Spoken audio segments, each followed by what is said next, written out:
I am super excited about today's video. We are talking about 3 integrated amplifiers from 3 of my favorite companies. And while they may be close to being considered expensive, they're not out of reach of most people if we save a little bit each month. So I'm going to compare each one to the next one, and I'm going to compare them to my favorite, very expensive integrated amplifier, the Advanced Paris A10 Classic.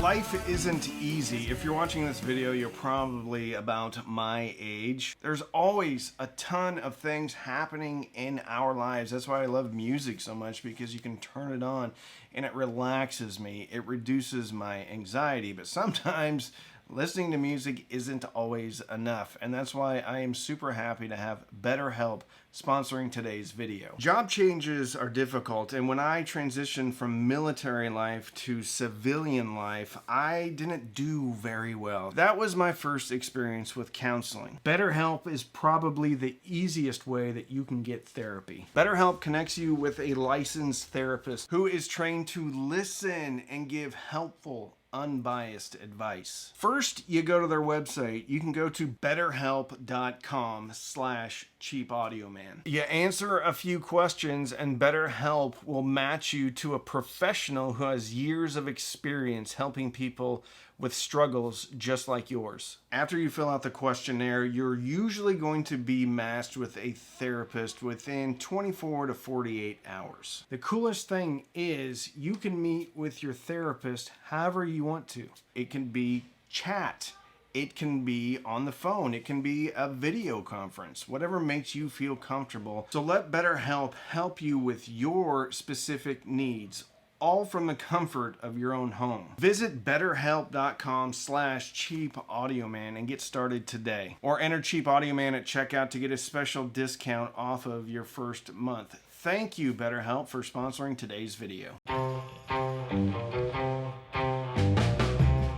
The first of our integrated amplifiers we're going to talk about today is the Cambridge Audio CXA81 Mark II. This silver beauty comes in at $1,199. It's rated at 80 watts times 2 channels into 8 ohms, 120 watts times 2 into 4 ohms, has a built-in ES9018K 2M Saber DAC inside. It's yummy Class AB power with a big old toroidal transformer that you can see from the top vents, which are quite nice. It's got balanced inputs, 2 digital Toslink inputs, coaxial digital input, USB Type B input with ground lift, just in case you're having grounding issues, 4 unbalanced stereo RCA inputs, and a subwoofer output. Also a 3.5mm headphone jack on the front for all of your headphone needs. And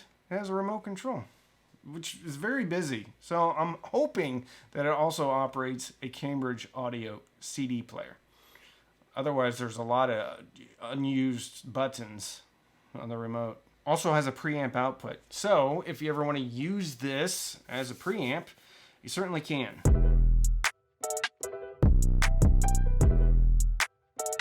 Back in that bag again. Whoa. Rotel A11 Mark II comes in at $849. Rated at 50 watts a channel times 2 and 8 ohms. They don't really give, or they don't give, a 4 ohm rating, but it will drive 4 ohm speakers.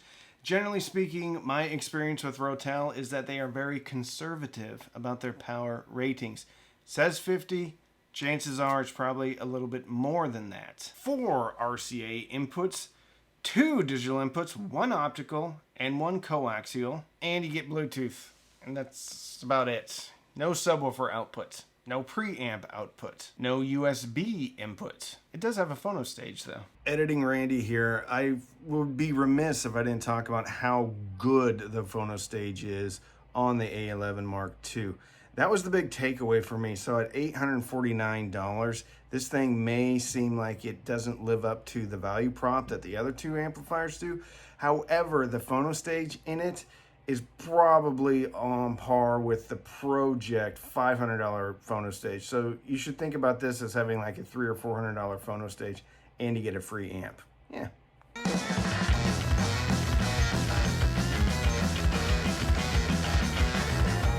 Emotiva TA2 comes in on sale at $899, marked down from its original $1,099. It's the integrated amp that is closest to the pricing of the CXA81. TA2 has a phono stage that works with moving coil or moving magnet cartridges. An additional 4 analog inputs, full-size USB input, full-size coaxial input, 2 Toslink optical connections, preamp outputs with a selectable high-pass filter, sub-output with a selectable low-pass filter, Bluetooth, and some speaker binding posts. Fully featured, the TA2 is. From a price standpoint, the Rotel wins, kind of. But from a feature standpoint, the Rotel loses. It's a loser. It's not a loser. It's still a good integrated amplifier, but it doesn't have subwoofer output. It doesn't have a USB input. It doesn't have preamp outs. It's kind of simple, which is fine. It's fine. It's fine. From a feature set, TA2 is hard to compete with, especially with the adjustable high pass and low pass filter. However, Cambridge Audio has balanced inputs and a subwoofer output, but no phono stage. And the TA2 has a phono stage. But the Cambridge Audio has a Saber DAC. But the Emotiva has an analog devices DAC, which they've used a lot, which means it's probably pretty good. TA2 also has home theater bypass mode. And it puts out 135 watts into 8 ohms, both channels driven, and 200 watts RMS per channel into 4 ohms. So TA2 has more power. Also has a headphone amp. So if you're going just off of features, TA2 kind of wins. But we don't buy off of features alone.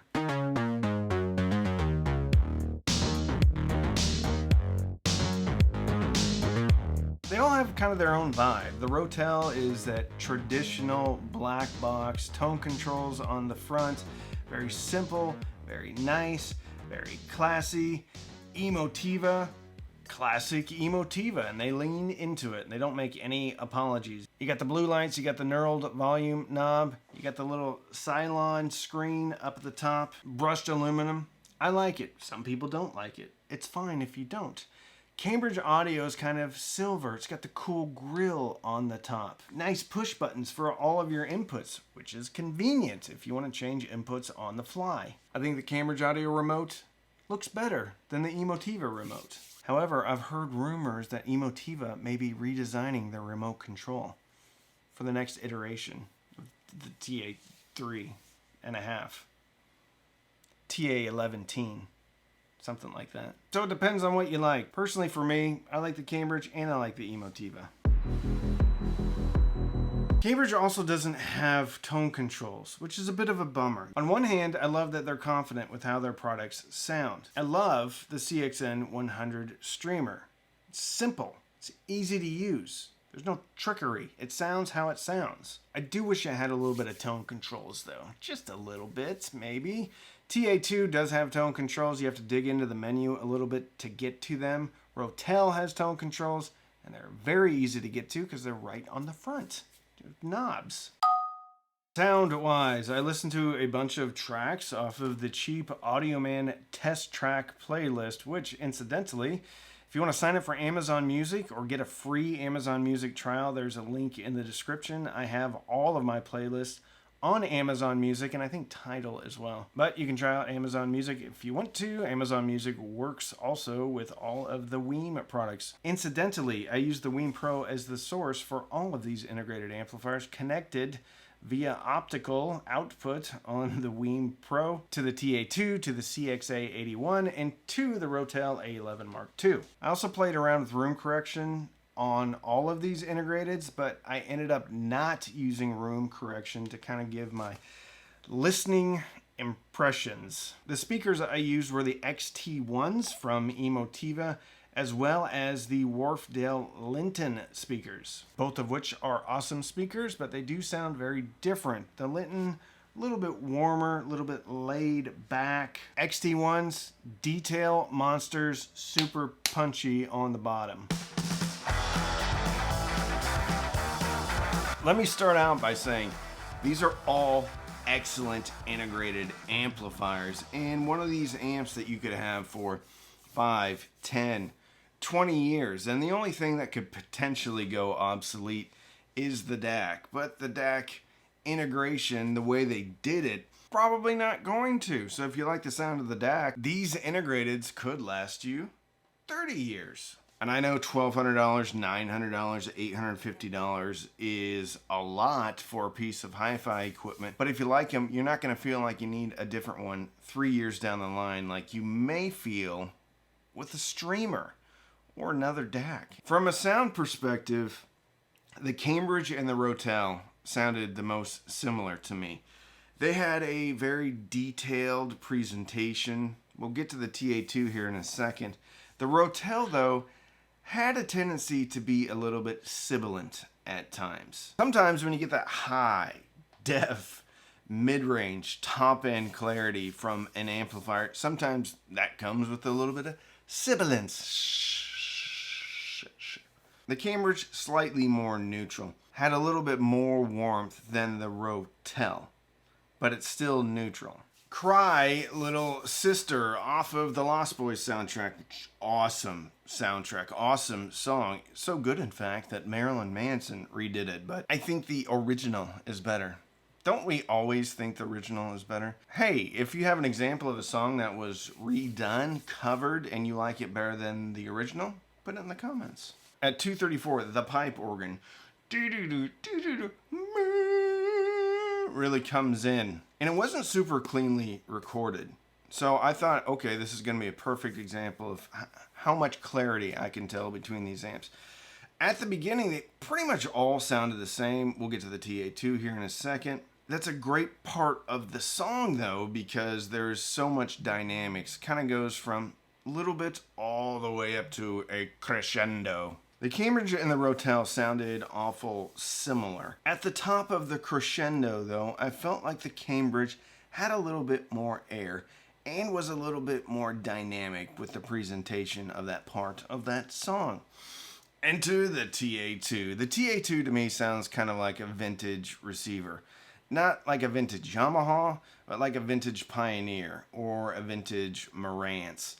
Really dynamic. Almost seems like it has like a loudness control on. So it seems like there's a little bit of emphasis on the bottom, a little bit of emphasis on the top. Personally, I really like the sound of that type of amplification. Also reminds me a bit of the Topping LA90 Discreet, which is one of the best amplifiers I've ever heard. So with the TA2, a lot more meat on the bone when that pipe organ came in. Also a little bit more air on the top.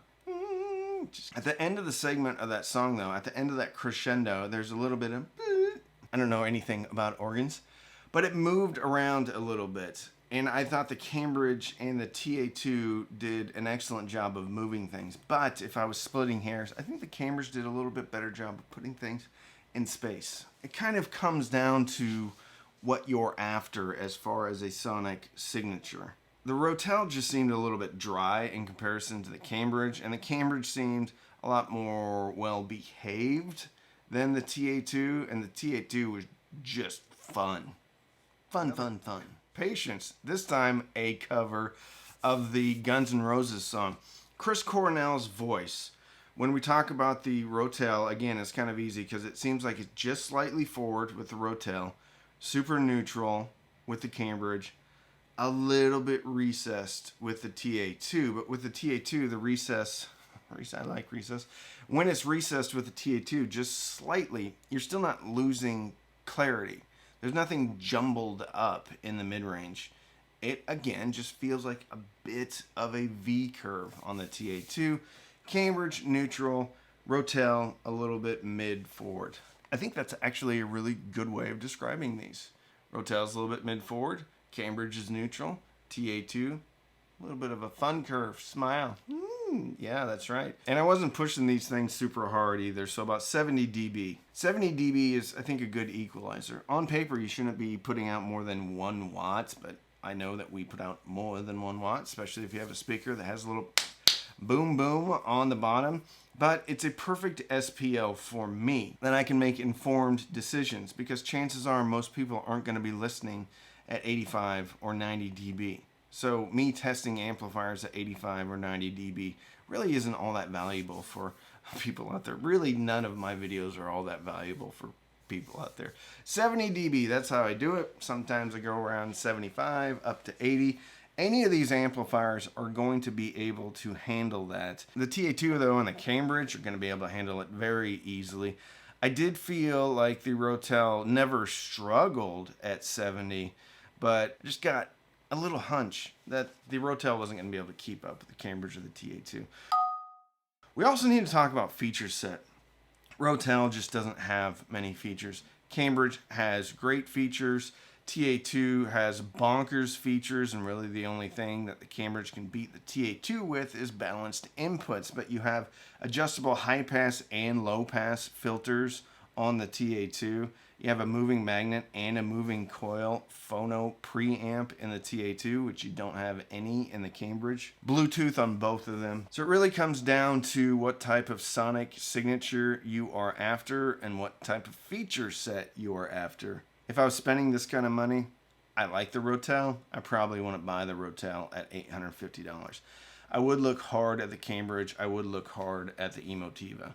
With the amount of analog inputs, both of these amplifiers could grow with you. You could hook up whatever you wanted to these. They both have preamp outputs, so they could be a preamp later. And one of the things I love about Cambridge is, man, they would look good with an amplifier that has VU meters, like something like the Advanced Paris Evo 160. Yeah, that's it. How do these amplifiers compare to my favorite integrated amplifier, the Advanced Paris A10 Classic? Out of these three amps, I think the one that most closely resembles the Advanced Paris would be the Emotiva TA2. However, I don't think the Advanced Paris is quite as dynamic as the TA2. At least it's a little bit more refined in its dynamics. But you have a whole bunch of stuff going on with the Advanced Paris, like a Class A bias, like HDMI input, like the tubes on the front end. In my opinion, the Advanced Paris A10 Classic beats the TA2 on, definitely on imaging, three-dimensionality. In my opinion, looks way, way, way better. More inputs than you could possibly ever need, but this thing is also almost 3 times the price of the TA2. Sonically, I think the A10 Classic lands right between the TA2 and the Cambridge. Prettier. If you like this video, got a tighter budget, no problem. Check out this video about my favorite amps from cheapest to most expensive, all under $500. Like and subscribe and all that stuff. Thanks for watching.